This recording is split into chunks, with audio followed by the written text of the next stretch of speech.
It says low definition video. Oh no. That's interesting. Yeah, it's not been Oh, it says so. this video for Sven has been turned off to save bandwidth. Yeah, same for you.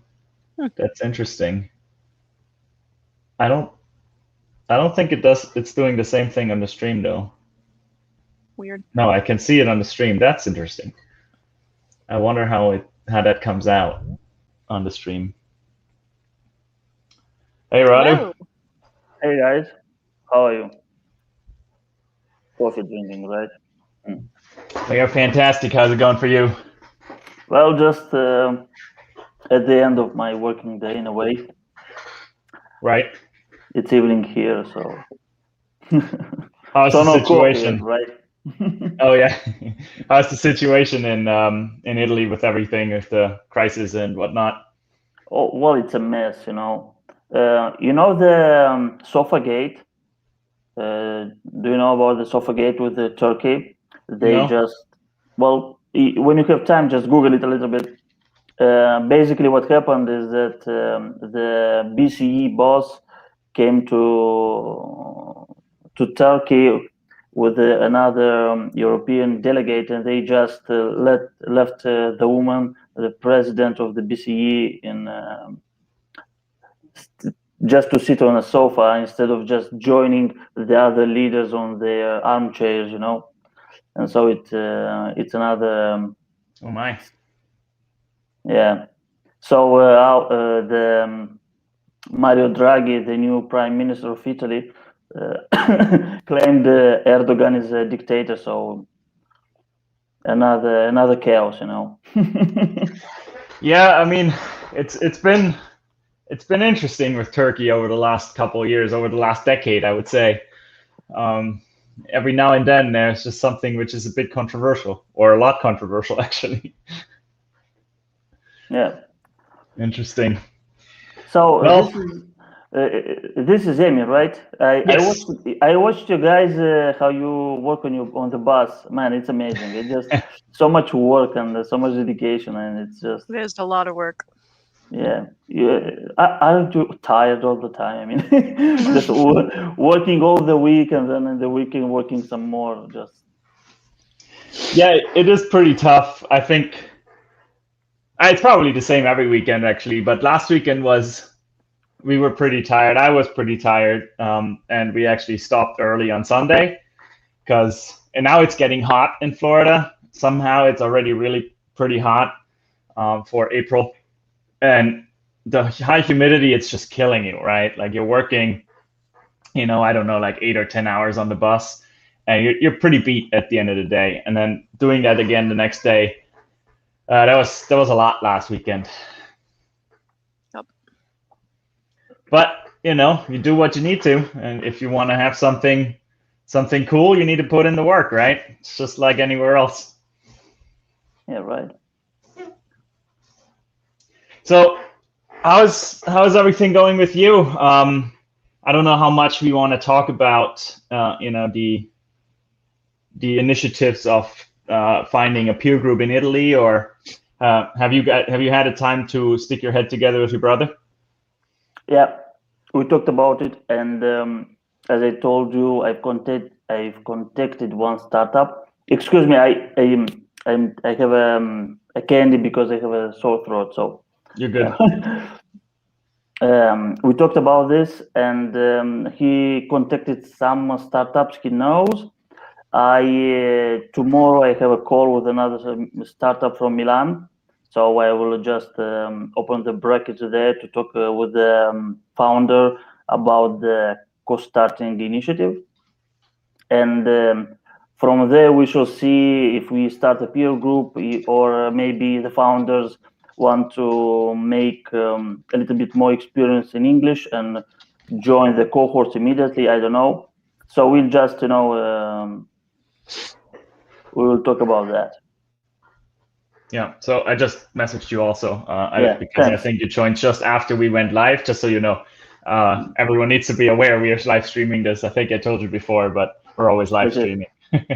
Just so you're not surprised by having your face on the internet. A little bit I am. It's, I guess. Yeah, so I mean, okay, cool. This is awesome. So thanks again for the help, right? Much appreciated. I'm curious to see what we can, if there is interest in Italy, and I think there is. I think I need to start reaching out to some of the people I met while we were there at Techstars as well. Just like less actually the other startups we worked with, because most of them actually weren't from Italy. I think it was just your brothers and what's his name? Took Technology. I think they were the only ones from Turin, actually, if I remember correctly. Yeah, But the guys, anyway, the Cook, yeah. yeah, we met a lot of other really awesome founders, actually, and I'm curious to see what they're doing right now and if they could benefit from something like that. There are a lot of cool young founders, actually, which might be worth reaching out to. But I'll synchronize with you and Petru on this, just so we don't accidentally reach out to the same people at the same time. Yeah, right. And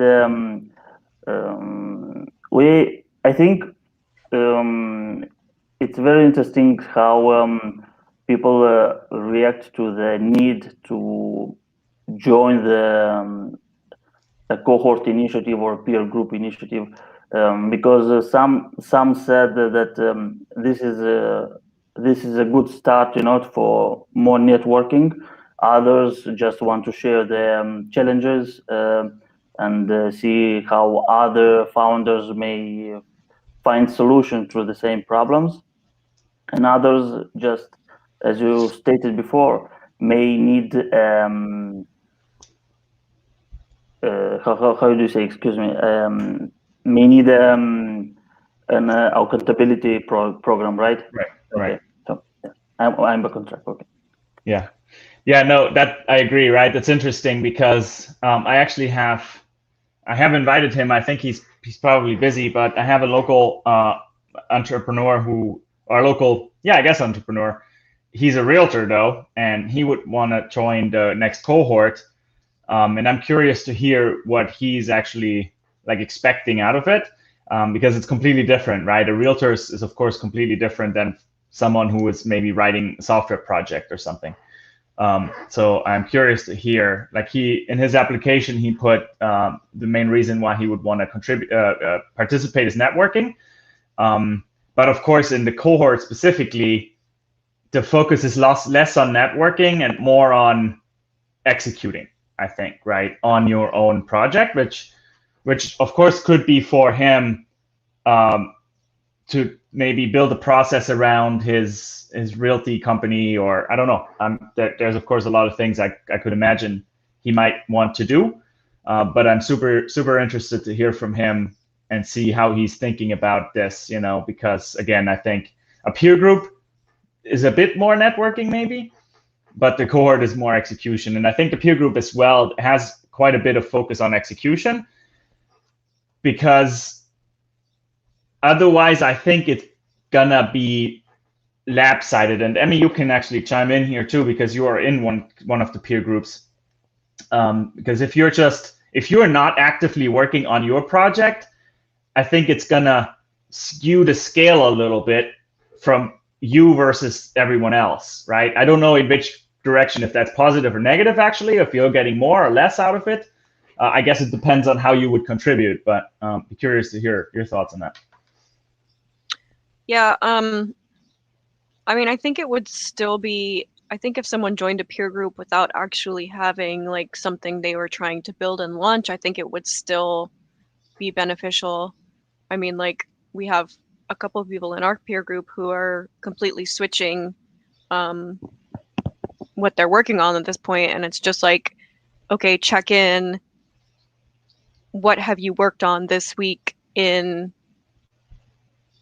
whatever? It doesn't have to necessarily be toward that one area. I think it could still be beneficial. I mean, it might be different.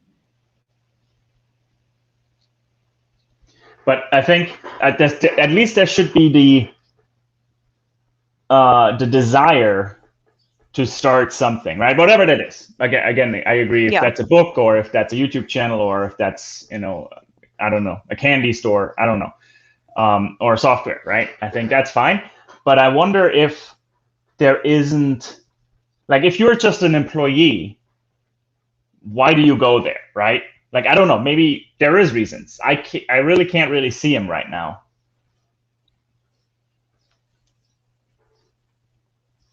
I mean, he's not an employee, obviously, just to keep the same example, Yeah. but he works for himself. Right. And maybe it's the accountability of just doing what he's doing. I could see that, right? Maybe it's just setting, okay, by next week, I'm going to set 10 more appointments or something like that. Yeah, I mean, like there has to be, obviously they have to be having a goal of some sort, like not just going to come in and just hang out and say, you know, this week I Went I don't swimming. know, made some pasta. Right. Well, I think the program is good for creators, whatever they are creating. Employees, if they have a hobby or something, another occupation that help them, or just they are focused on creating something, this may be good for them, because at the end of the day, if you just work for the paycheck, you don't need motivation. You just have to be present and pay with your time for the money, right? And this is it. Right, You're right. right. Oh, hello, Ray. Hey, Ray. Hey. Ray, this is Radu. Radu is from Italy, and he's trying to help put together, or, well, trying to help explore the interest of peer groups over there. Okay. Ray is, I don't know if you saw the videos, Radu, but Ray is in the current cohort, actually. I've seen some videos, some frames of some videos. I haven't the time to watch all of them, all of the cohorts. For example, I remember the guy that made the plot maniac, right?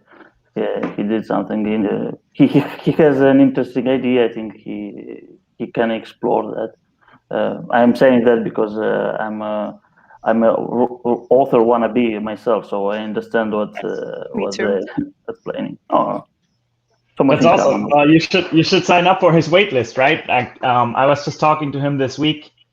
I think their goal is to get together. So they have a team of 2 now already, and I think they're getting together, like physically, I'm assuming, getting together this weekend and trying to finish version 1, whatever that means, right? But he said they already have 1 subscriber so far, first customer, technically, I guess. First is the best. But yeah, if you're interested, you should subscribe and become one of the early testers, you know? What's this peer group business? Yeah, so it's a good question, because I realized that this is still a little bit kind of just in the shadows. But the peer group is really the natural progression out of a cohort, right? So Emmy is actually in the first peer group, which came out of the first cohort. And it is a similar structure to the cohort, but a little bit more freely. And like you could define if you want to tweet a blog or how you want to build in public. And then you kind of define your weekly goals, right? So it's, again, just a kind of accountability peer group, but you're a bit more in control of how you want to build and what you want to build. Well, no, what you've always been in control of, but how you want to build it in public. And then you just get together with your peer group on a weekly basis. Again, it's facilitated check-ins. The peer group even decides if they want to live stream or not, right? That's not a requirement anymore. And based on the learning, so that we only have 1 peer group as of right now, but that's progression of what I see for coStarting as part of the platform, right? So we're building the facilitation eventually for the cohorts in a more productized fashion, as well as then for peer groups. And peer groups are more or less self-led. I am facilitating the first one a little bit still. I probably would facilitate the second and the third as well. But then they should be able to be self-led, closer to, I guess, what you would look at for a mastermind, maybe. Oh, well, then what's the distinction between that and just doing a mastermind at a mastermind jam or MCC or what have you? I mean, you can. I don't think there is hard definitions of what any of this stuff is, right? It's just whatever you call it. But ultimately, so I got the question from the first peer group already, right? So why shouldn't we just get together once a week on a Google Meet and just check in with each other? And of course, absolutely, you should, right? If you want to self-organize like that, please do it. In my experience, most people who have the desire to do that are going to end up not doing it, at least not very long. Because if there is not one who kind of takes the leadership, and that could, in this case, it's me or the platform, then it just kind of falls by the wayside, because of course, ultimately what you should and are mostly focusing on as the participant is your project, right? Whatever you are actually trying to drive forward through these groups, right? What you want to learn for. You're not, and that's what we were actually just talking about. Commonly, you are usually not in one of those groups if you're an employee. If you don't have a project you're actually trying to create or anything you want to create, you're usually not there, right? So therefore, the intention here is to give you something which has the gym factor, right? You pay for it, therefore you go, and hopefully you get more value out of it than what it costs. Yeah, but oh, sorry. Go ahead. Sorry, beg your pardon. I was just gonna say for our group, we're all just kind of a mess, and that's what we got out of the first cohort, was like someone telling us like you have to stick to your goals. And then of course we had that conversation like, why wouldn't we just meet and tell each other what we're working on every week by ourselves? But it became very clear that none of us were actually going to lead that and be like, hey, everybody be here and have these things done. So yeah, it made sense for us. Interesting. But of course, that's a bit of what like Mastermind Jam is doing, and some of the other more facilitated groups. And of course, one of the other ways they put an anchor on all that is by saying, "And you will pay $5,000, right? Because you're paying for the service of somebody's time." You know, one of the things I always thought about what you were doing, Sven, sort of being really different, is the fact that it's in public, right? Because most of these have a very much the door is shut type thing, but this is not. And one of the things that Martin is one of the guys who's in our current cohort. One of the things he's doing is he's taking the video feed off YouTube, and he's splicing it down, right, for bite-sized content. And it seems like one of the big pieces of value that you can be providing isn't just the existence of a mastermind or an accountability group. It's the fact that it's public, right? And you're just by being in a meeting, it's content creation for all the participants. Yeah. And Martin, I think, is really ahead of the curve in terms of how he is putting that to work. But that is a value prop that is actually antithetical to these other mastermind programs, which are all about really making sure you feel very comfortable and that you're very private and that this is going to be a group of non-competitors. Whereas you've got the opposite thing going on, right? You just let it hang out, but that creates a very different kind of asset. Yeah. As well as sort of an asset for you to be able to monetize. But like basically, if your job is as almost like a TV producer, right? You're creating the content. They're staying in the group because it is creating content for them. This seems like a significant and differentiating value that you can probably put a bigger price tag on than just trying to chase those other mastermindy programs or other mentoring programs that are based on some kind of big name and what have you. And, you know, and it scales better. Right.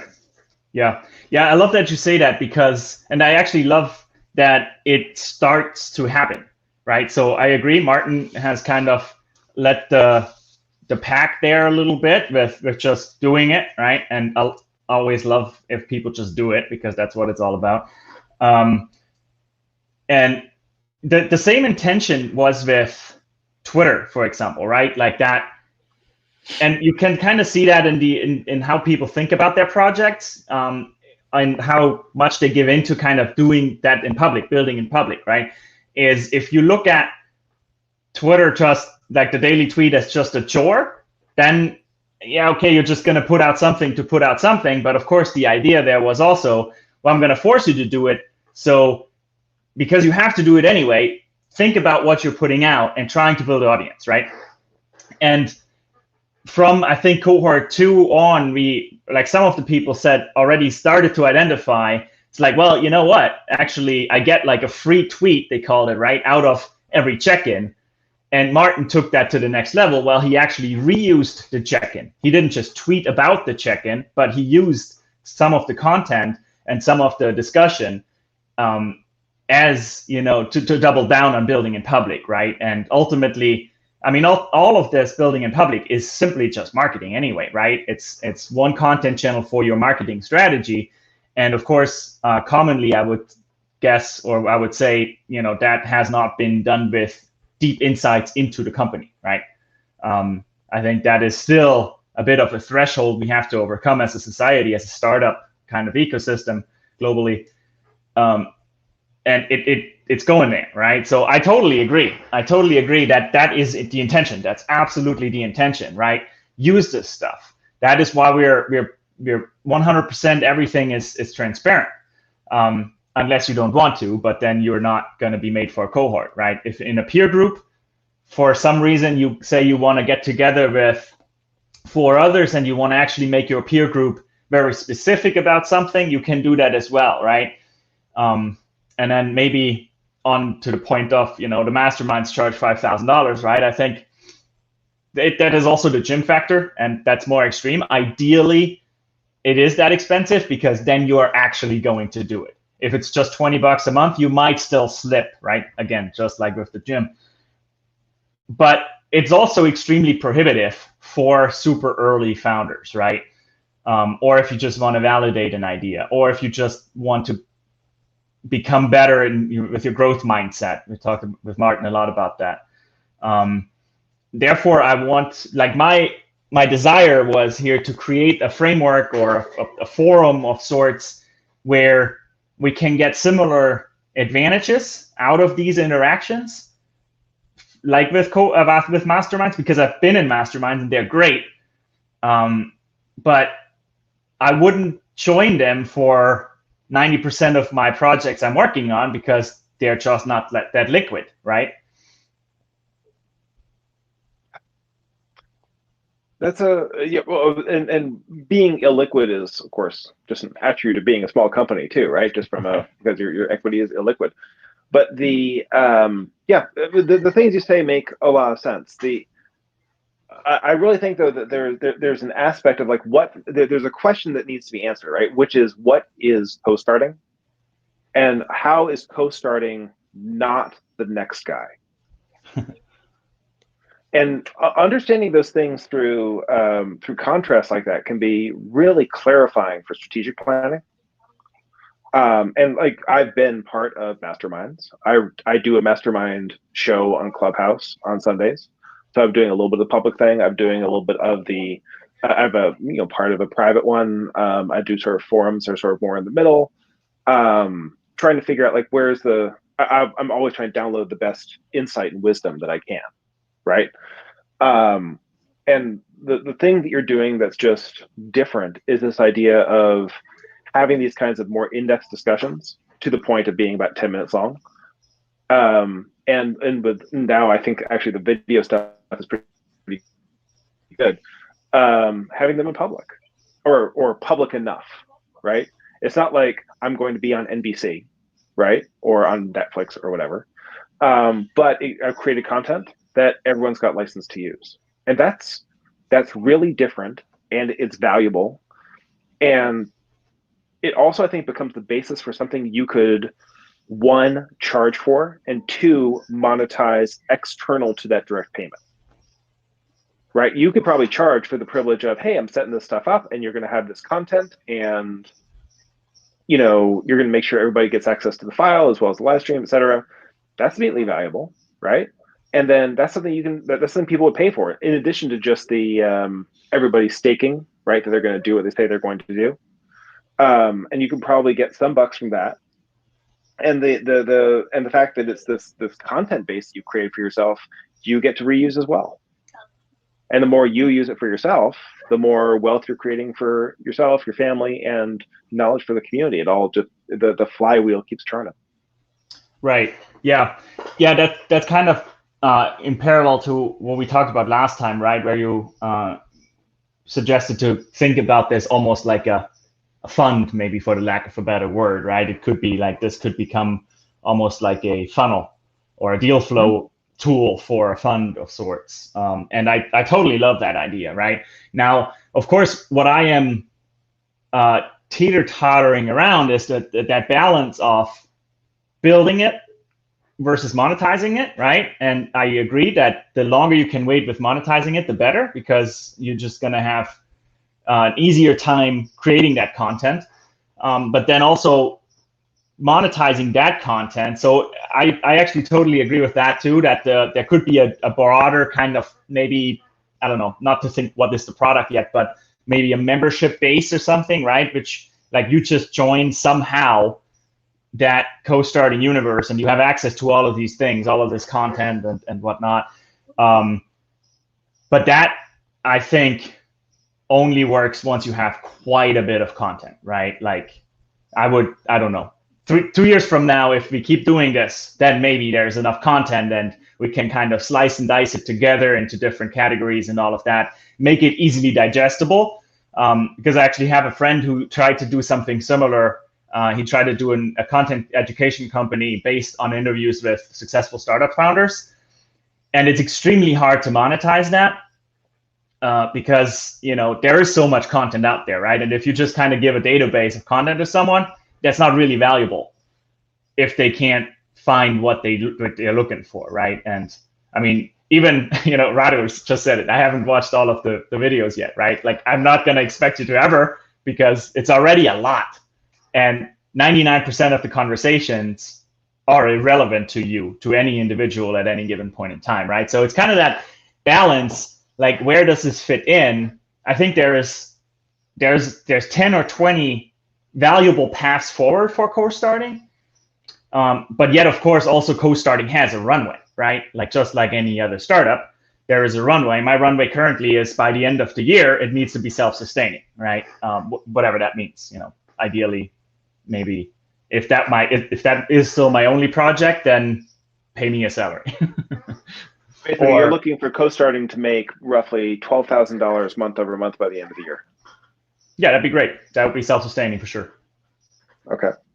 Then what's the pathway to get to $12,000? You've probably thought about this, and I'm just sort of wondering what's your vision for how that happens. I mean, you imagine that as being $10 per entrepreneur who's signing up. That's a pretty big end for that to get there. Right. Yeah. So I do think a lot about this, and I'm still a little bit more high level on it, because, you know, we all heard these calculations, right? It takes X amount of customers at $500 to make $1 million a year, and so forth, right? So yes, it's a lot of users to get there. And basically, I would have to run, so the cohort model, which, by the way, with cohort 4, I'm experimenting on not making it a deposit anymore, because I got a lot of feedback from, you know, previous participants and potential participants that the deposit feels like coStarting or me is betting against the participant. So it's just going to be $100, right, for the cohort. And it's $100 just as a flat fee for the right for the 4 weeks. Okay. Yeah. So we'll see how that goes, how the conversations go on that. Like, actually, I'm not too super concerned about it, because you are going to get one of those surveys after tomorrow. I'm, of course, going to ask a couple of questions, how everything went, how you felt about it. Part of that is the money. I think every single one so far said that $100 is fair for what they got out of it, right? Now, of course, it's my job to make that clear before you actually pay for it. And some of them, of course, got the $100 back. Some of them did not. But that's why I'm not super concerned about it. But let's look at that, right? For this, we need, we need 120 cohorts, right? That's a lot of cohorts. You're muted. 120 cohorts each month in parallel. Right, right. So that's not going to work, right? And that's why, of course, there is already this notion of how does this become? Sorry, actually, that's wrong. That's actually, you divide that by 5, but that still is getting you to oh yeah, 24. Right. Yeah. Right, that's true. 24 is still probably too much.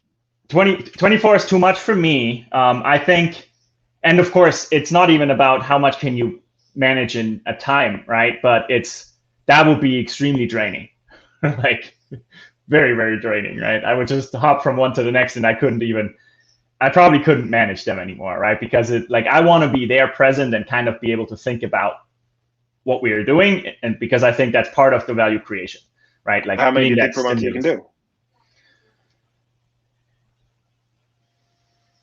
12. 12. Okay, so basically, if you were to charge $200 per cohort participant, you could make this work. Maybe, yeah. I think 12 is the maximum. 8 is comfortable, right? That would be, yeah. Well, once we ramped up, it's different, but that would be 2 a day. Yeah, which strikes me as probably being. I doubt that you could do that for more than a couple of months. Say that again? Would be just. I have an easy time imagining that. So that on that path lies burnout. I've also seen a number of solopreneurs who have been in the position of they get their business to the point where it pays their salary. They quit their job to do it full time, and then they're stuck, right? Because they're spending 100% of their time managing the business at the current scale, and they have no excess resource to be able to reinvest into it. Right. And if you're spending all of your time just managing cohorts, assuming that you could get them at that scale at $200 a pop, you would be at max for yourself. And then, like, where's the growth? Where's the strategic in the business? Or is that where you come in, Emmy? Like, are you the driver of the building of the business after that? Basically, you're putting Finn to work. Sure, let's say that.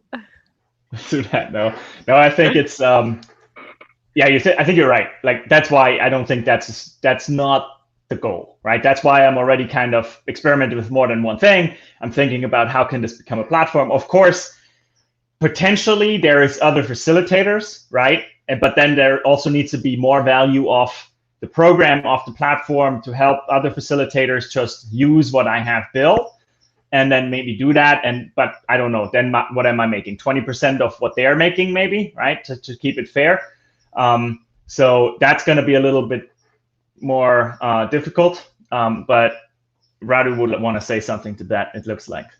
Yeah, I think it's a little bit risky to bet on just one guy, on yourself. Yes, you have to bet on yourself on one hand, but operation-wise, it has to be, in my opinion, independent, and it has to be open. The one thing in my opinion, you should focus on controlling is the catalyst. I mean, it's something that makes people come and start talking about some subject, but they remain independent. And if you want to join some cohorts at some particular time while they debating or talking about their operations, you could do it like like a casino boss that just walks through the hall and approaches some tables and just engages in some way, because at the end of the day, it is not sustainable for you just to keep the game going, being always present, because you have one voice. It just can keep up just for a certain amount of time. And in an automated world, and most of all in a world full of social media, people just need the platform. You just have to give them the tools and just let them get crazy with it. Right. That's just my 2 cents. No, I think like it's so my thoughts are on the intersection of what you two are saying. Because I agree, right? Maybe I could do that for a little while, but that wouldn't be enjoyable, right? Like, not in the long run. Not for me, probably not for the participants. So the goal is, of course, and that's where the peer group thoughts come from is that, let's stick with this example. Let's assume we can get people to pay $200 per cohort which is one of the funnels to get into the coStarting ecosystem. Thereafter, you have discovered the advantage of working this way and having this accountability or whatever you get out of it, and you want to continue something like that, and you join the peer groups, right? A peer group is now $20 a month, and the churn will be much lower, hopefully, because now you're paying a month-to-month kind of thing. You're self-organizing that with the others. And now, of course, there's still a bit of the question, how do you deliver enough value for that peer group, right? Like, is the platform valuable enough? Is the scheduling valuable enough? Is the content you are creating in the peer groups to then recycle, which hopefully I can make that easier for you than trying to scrape it down from YouTube and such. Is that enough? But that's kind of the idea, because now we are going towards 120 members, right? No, that's not true. What do we say, 60? Into 12 cohorts, you'd have 60 people. Yeah, so 600 members in peer groups to have the same thing, right?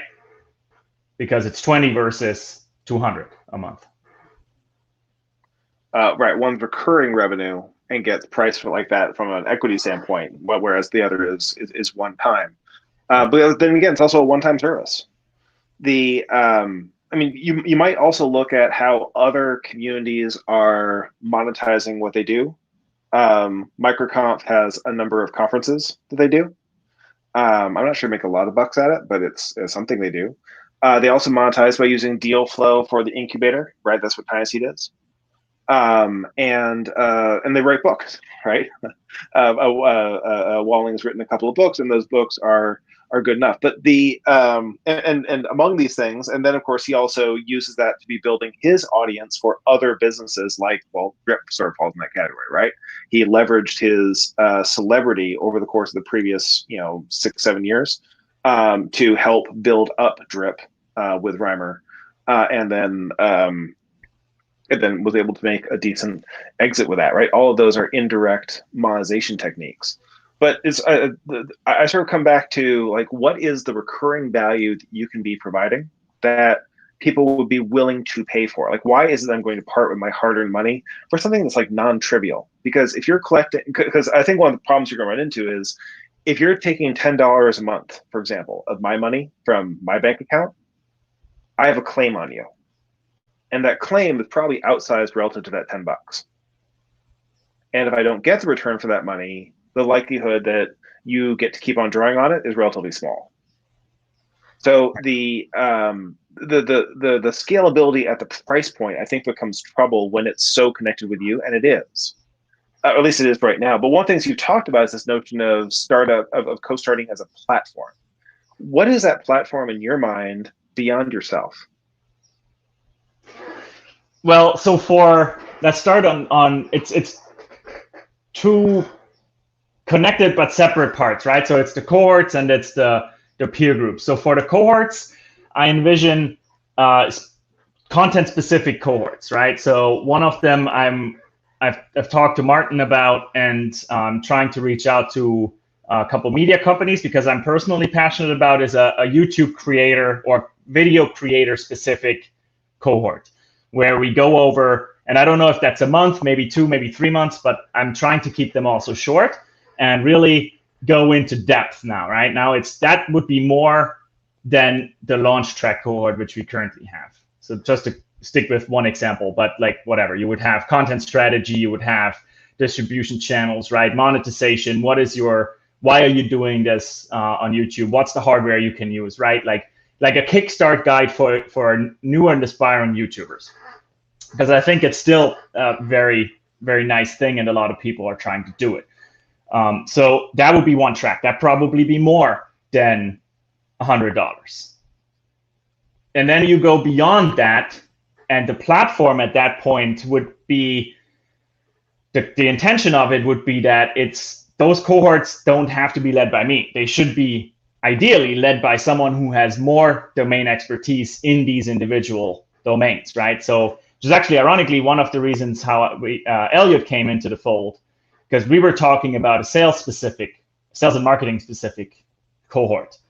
And then developing these, initially, again, because we need to bootstrap everything as of now, we would develop them together and then they would exist. And I would probably participate or be at least involved in these early ones, also the content specific ones. But then the platform should be able to enable anyone to create such cohorts, right? With collaborating with the greater coStarting ecosystem, other experts, and so forth, and offer them. And then, of course, there would be just, again, some sort of split from the platform, just like you would expect, probably. That is. I was going to just ask though, like, but I still don't understand what the platform is, what that noun refers to in that description.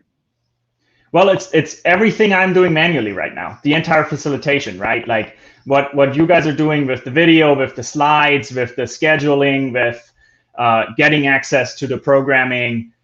It's an easier way to do it, because right now it's a pain in the ass on my side mostly, right? But it also can be much better from a UX perspective for the participants.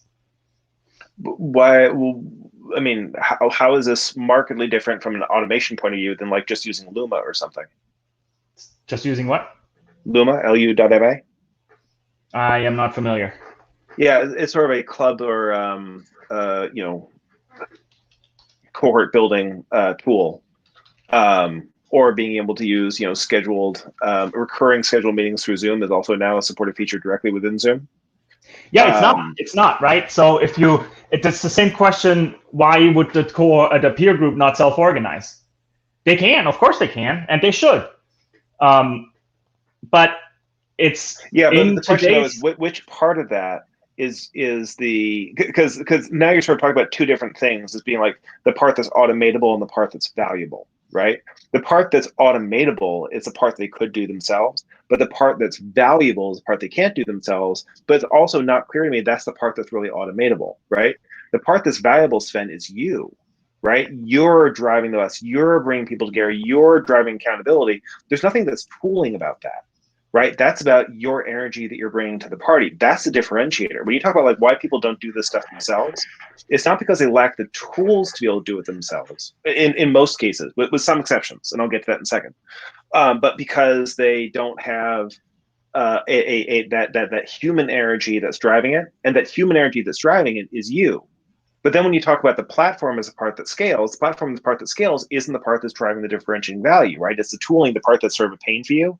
Partially because you're not using tools you pay a couple bucks for, because you're trying to figure out how to be doing it using things like Jitsi instead of Zoom, those kinds of things. Which is good that we're trying to figure out how to do it more on a nickel than on a dime. But it's not clear to me that that's going to be from a business point of view where the value proposition scales for you, unless what you're doing is reselling that stuff, which in turn might be a valid way of doing it, and also might be a really much shorter way for you to be able to monetize. Because you don't have to build the stuff.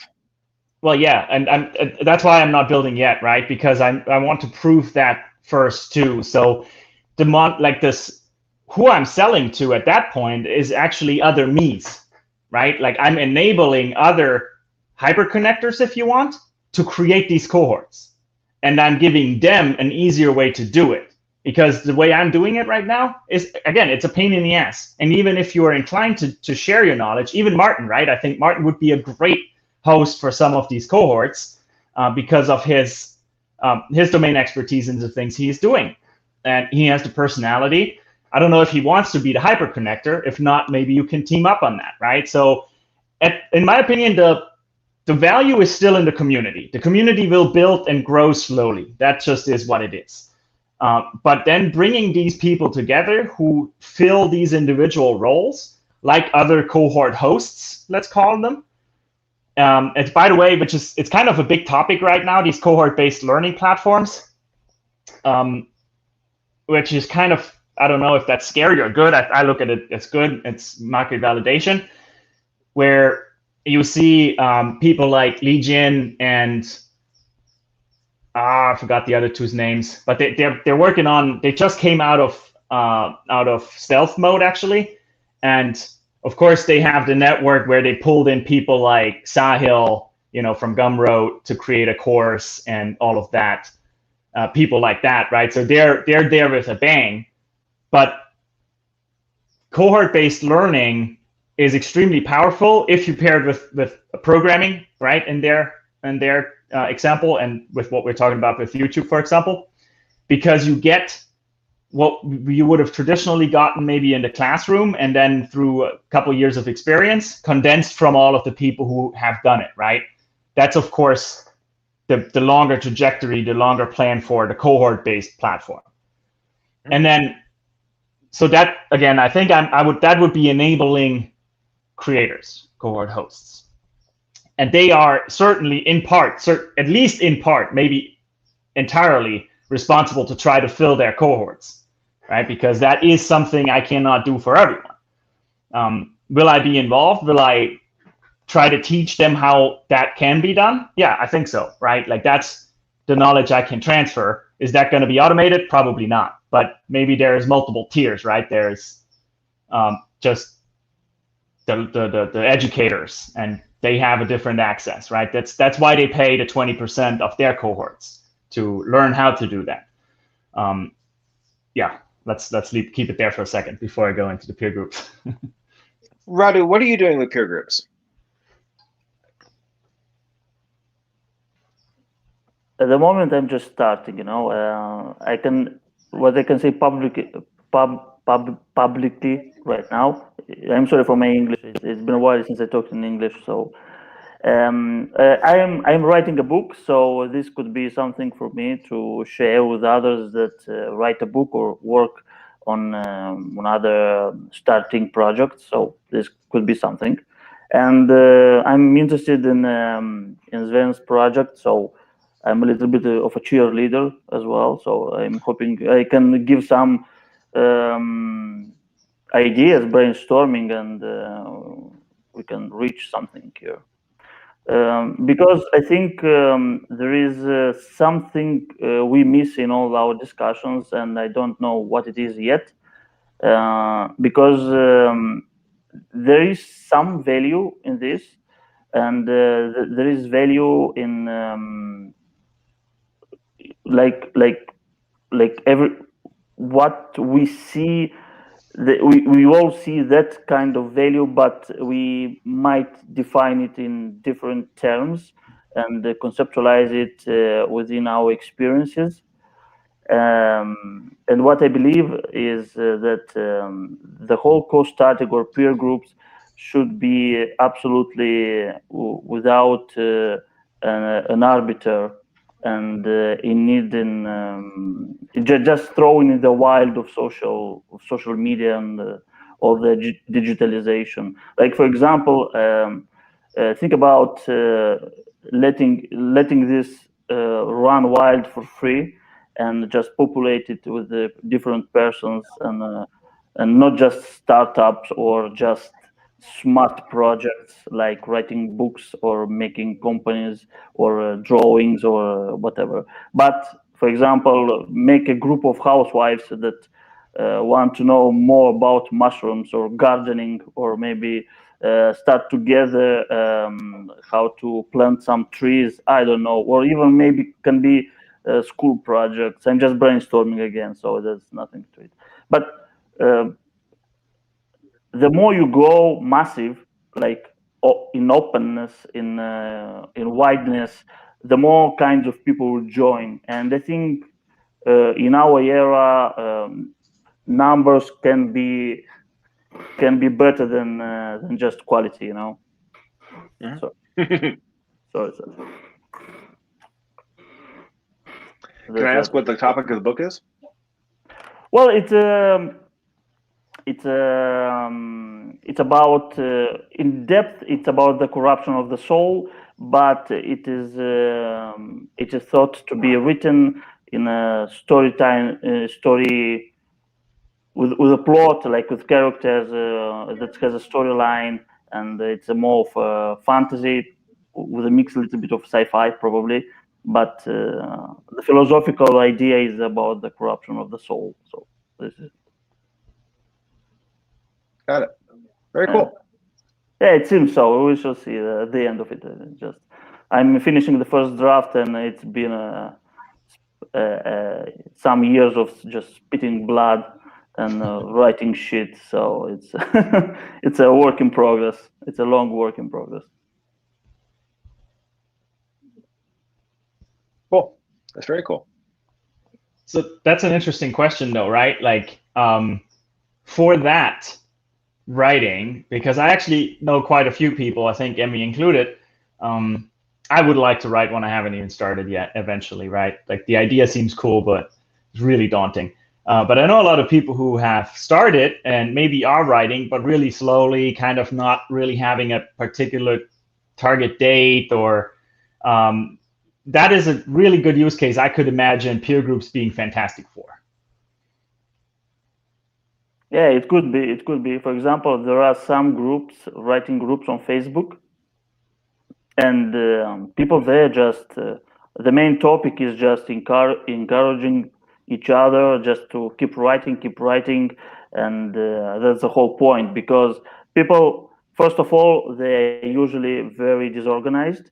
They do not plan ahead. That's the first thing, and because of that, they reach a point where they just don't know how to proceed with their writing, and they claim it's a writing block, where it's just not planning ahead about anything and just writing whatever it comes to mind, right? And so first thing, they are very disorganized.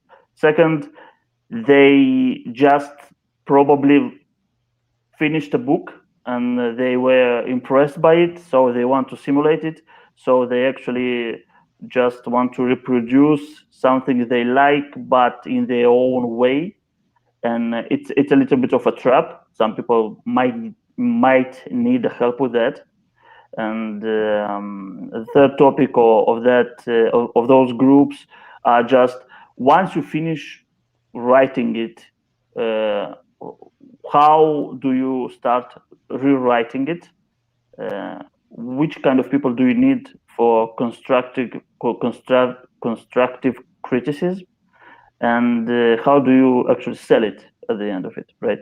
So there's a lot of processes, but these are the main topics of those groups. And something like a peer group that just put this together and make, in my case, writers face their challenges. This might be helpful, I think. Right. Yeah. And like as you're talking, that's how I think about, cohorts and peer groups. Like I think there is a lot of potential for a writer's cohort too, right? To go over exactly these topics you just mentioned, common traps. How do you plan your book? Like how do you lay your plot out? Maybe utilizing a tool like Timos with Plot Maniac, or what other tools are there? What are best practices? Couple of examples from writers who have done it a couple of times, right? I think that would be super interesting as an aspiring writer to join one of those and then transition into, with either your cohort or others, or just start your own peer group to then stay on track. So that's kind of the bigger progression, I guess, of your participation in the coStarting ecosystem. It's how, as far as what I see right now with these two aspects. There's a thing that the gym model, you were talking about, like using the gym model as pricing. A gym provides me with equipment. It provides me with facilities. It often provides me with the shower facilities, so I can be changing in and out a locker. These are all things I'm paying for in the context of a gym. What do you imagine are the services, right, that coStarting is providing that sort of fits into that metaphor? It's similar. It's the access, first of all, to, well, other people, right, which would be maybe the equipment. I don't know what the analogy here is, but it's the access to those, the connection which is established to those, right? Because, of course, again, can you do this on your own with other things in the internet? Absolutely, no question, 100%. But then you are going to be in the lead, right? So you not having to be in the lead, I think, is one of the biggest things, because if that's done by tools, by me, by other facilitators, let's even ignore that for a second, but it's the facilitation. I think the facilitation and rallying around a common goal in a common place is exactly it. I think a lot can be done with tools, but that shall be seen. Right. I hear what you're saying. Like, I will pay for a trainer, but I pay for a trainer's time as opposed to that's not the basis for the subscription to the gym membership. What I'm wondering as I think about this, I hear your point about like the other people, but of course the other people are them. They're not owned by coStarting, right? And so there's a question of like the perception of what the value is being brought. Telling me that you're bringing the other members of the cohort, okay, well, right? And this part of that is what you're doing. But the place I was going to go was this. Well, Peloton is selling me a bike. Yeah, but you're paying for the bike first before you're paying for the monthly subscription to the TV and the bike, right? Well, that's the second thing they're giving me is a TV and the bike, right? So they are providing me with connections, of course, to other Peloton people, but there's a clear thing that I'm buying as part of that. One can make the argument, and certainly Peloton would, that the connection between the other people is where the real value is. That's going to create the long-term LTV of it. But even if you believe that's the case, you still need to start with a bike, right? And even if the bike is just the excuse, it's the reason that people are going to pay for it. The place I was going with this is there a way for you to be asking, instead of charging $1 for the connection, should you instead charge $2 where you're spending $9 on the equivalent of the gym equipment, right? That helps people justify the investment to themselves. In many consulting businesses, this is done through the direct time of the facilitator, right? That's one of the reasons why the fees are so big. In the case of like some of these startup accelerators, right? It's done through one, of course, providing them with cash, but the other is like access to the various, discounts, programs, et cetera, that have a little bit of exclusivity to them that might become a little bit of the basis of that. I think those are kind of weak tea, right? Well, the first one is non-scalable. The second one is kind of weak tea.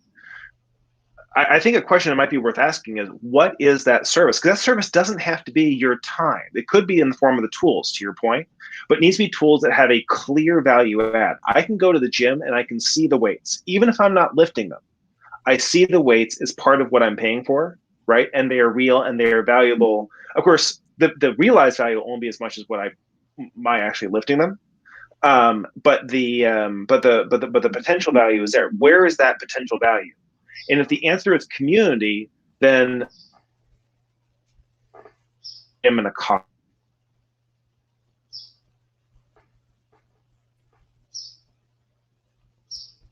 Now we lost you.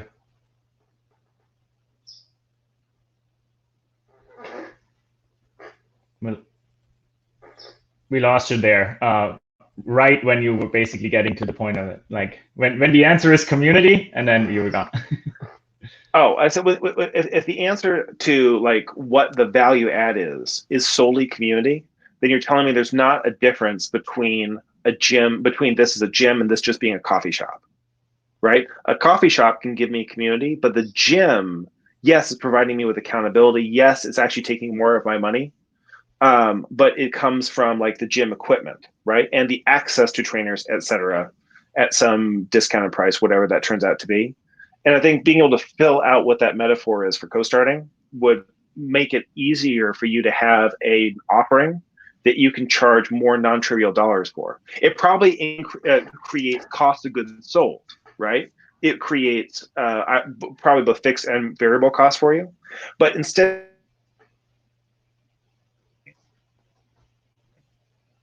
it got the resale. Yeah. So let me try to kind of see if I can draw this analogy. So I think part of what we talked about earlier is maybe the gym equipment, right? It's the content which is already generated. Now that needs to be thought through quite carefully because it's public. So maybe it's the curation of the content that is created publicly, right? I give you a different example. I just built schoolydex.com, which is literally just an index, or I guess I call it an index for lack of a better word, website which has videos of school bus conversions, but sorted by topic and tagged by topic, right? All of this stuff is on YouTube. And well, this is not a product I charge for, but it's valuable because it's giving me easier access to exactly the topic I want to find about converting a school bus, right? So maybe it's similar to that, right? Like all of our content or most of our content is generally public, but if you have a specific reason to get to a specific type of content, you need to be part of the community to get that curated type content, that categorized type content. And again, you see that I'm a little bit vague on this still. My thought process is certainly not built out for that direction, but that's, I think, in part of it, right? And then to one of the models, to the consulting, I guess, model was, that's just turning it around, in my opinion, where to build the consultancy is the platform and giving cohort hosts the ability to host cohorts, which would be the consultants. And then if either I pay them to do it, or if they get paid by the actual participants, I mean, that's just how we position the pricing model, right? Like potato, in my opinion. Yeah, so that's two of the things I'm looking at for that. But I do like your challenge. I will think about this a little bit more. But it's harder, right? I do think that the analogy to Peloton is a little bit closer than what you think, because really, the bike's irrelevant. It's utterly, and I think it's absolutely irrelevant, because why don't you just buy a regular home trainer and strap an iPad on it? It's exactly the same thing. What you're getting is access to the trainers and to other participants. Do other participants even matter in their model? Probably not, because you just need to know or feel like there is others doing it as well. Because you are in your own home, it doesn't matter. For that model, it's the trainer, right? But that model wasn't new either. And quite frankly, I think it's overvalued personally, but I don't know why they were so successful. Same thing, there's other products now, Mirror, right? All of this stuff. Why not just do that without buying equipment? Because you don't need this equipment. It has no more value than a regular mirror and an iPad. But that sort of is redoubling the point, right? That if there's a thing that they can have bought and that they own, that they're getting access to, that is beyond just the trainer and the accountability, that is both creating an anchor for them to utilize it longer term, and also seems to be successful for getting them just to start. People are more willing to spend $1,000 one time plus $100 a month than they're willing to spend just $100 a month. That's the lesson I think that might be that's interesting, right? Maybe if that's true, and that could be the analogy to the masterminds. Probably is closer to that, right? Where it's the perceived value you're getting, because if something is expensive, it must be valuable.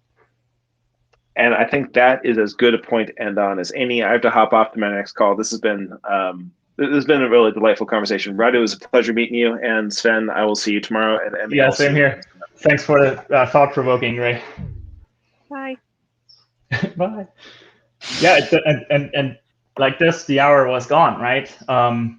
So sorry. Now we kind of took over the conversation. I love Ray because, like, once a month or so, or every few weeks, he hops into these, and then he's just kind of like poking holes, right? Which I think is really nice, in a good way, because you don't need people to tell you that all you're doing is great. You need people to try to figure out why what you're doing is shit, right? Because people won't pay for shit. So yeah, I understand a little bit of challenges are needed. And some questions have to be answered, right? Right. Yeah. So we're coming up on. Well, we are over the hour on the live stream. So let's say goodbye here, and I'll end the live stream. If you, Radu, I don't know if you want to hop off right away. If you want to stay on a minute,